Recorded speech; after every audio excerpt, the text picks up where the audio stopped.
Good Morning Business, Business Today. Et nous sommes effectivement avec Joël Vérani, le directeur des marques Premium France de Stellantis. Bonjour. Bonjour. Et donc oui, où était passé Lancia? Il y en a encore quelques-unes, pas mal même en Italie, mais très peu en France. Vous êtes chargé effectivement de... Tavares a dit qu'il fallait donner une chance à toutes les marques. Il y en a 14. Donc vous êtes chargé des marques Premium, donc notamment de la DS et de l'Alfa Romeo. Et il y a Lancia. Qu'est-ce qu'on en fait de Lancia?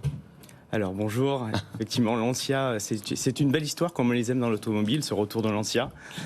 Pourquoi? Parce que aujourd'hui, ce que vous savez, c'est que Lancia, c'est une marque iconique qui a été créée en 1906 et qui incarne l'élégance italienne.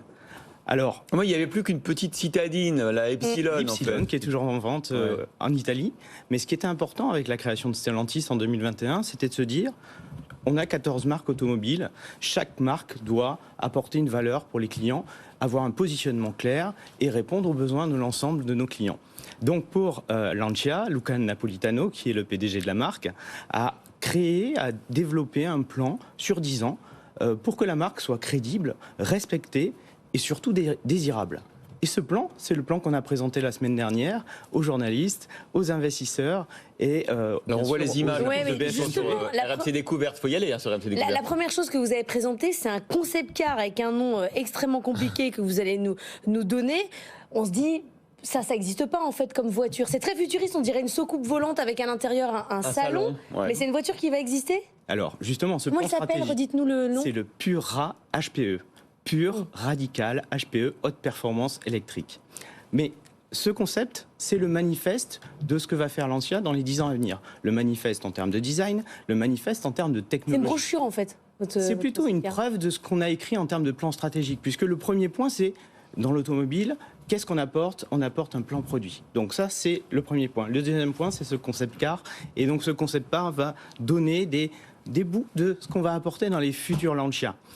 Et ensuite, il y a un troisième point qui est important et qu'on a présenté, c'est un nouveau modèle de distribution. Parce que quand on relance une marque, on repart d'une feuille blanche et on se dit on va faire ce qu'il y a de mieux en prenant les besoins des clients et en utilisant les nouvelles technologies. Et donc c'est ça Lancia, c'est que c'est une réelle opportunité, on a un beau passé, une belle histoire, mais on va se servir de cette histoire pour nourrir un futur avec beaucoup de nouvelles technologies. Alors la première voiture inspirée de ce concept car, c'est pour quand ?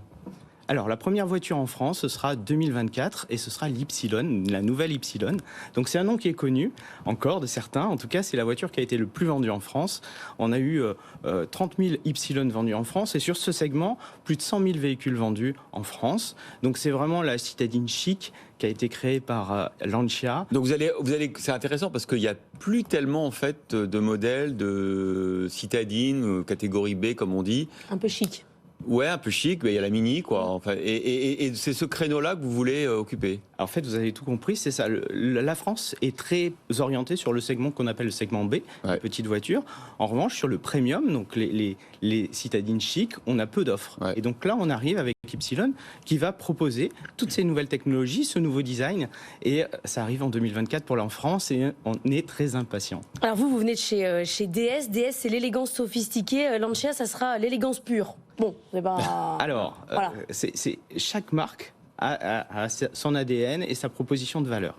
DS, c'est le savoir-faire français du luxe. C'est une marque française, c'est d'ailleurs la première marque premium en France. Et donc, on est sur le raffinement et on est à la fois sur l'art du voyage. Avec Lancia, c'est l'élégance italienne intemporelle. Et ensuite, vous voyez, avec les concepts, on va sur du design pur, on va sur de la citadine qui va être très chic, très cosy à l'intérieur. On a un partenariat avec Cassina, je vois la photo derrière vous. Donc, on travaille la différenciation. Donc, on ne va pas être sur les mêmes thèmes. Donc, du coup, forcément électrique, non ? Alors, du coup, forcément, adapté aux besoins du client. Et aujourd'hui, le besoin des clients, c'est la décarbonation. Il y a une contrainte réglementaire, il y a aussi un besoin client. Donc, on arrive tout de suite avec du 100% électrique et de l'hybride. Comme ça répondra à tous les besoins pour la citadine. Bah, vous comptez combien juste parce que c'est intéressant, vous dites que vous lanciez les deux, électriques et hybrides. Oui. C'est quoi le mix idéal pour vous? C'est un peu tôt pour en parler, mais je serais ravi de revenir sur le plateau. C'est quoi, 50-50 on en parlera plus tard. Vous reviendrez avec des vrais modèles. En tout cas, l'Ypsilon, ça est déjà en préparation. Mais pas avec des concept cars, c'est ça que je veux vous dire. On fera un tour, on fera le tour du pâté de maison. Merci beaucoup d'avoir été avec nous, Joël Daniel Vérani, donc la relance de la marque Lancia. On dit Lancia. Lancia. Et pas Lancia, bien Lancia. sûr. On dit On Lancia. dit le Lancia. Lancia. Non, c'est bon, je suis au point.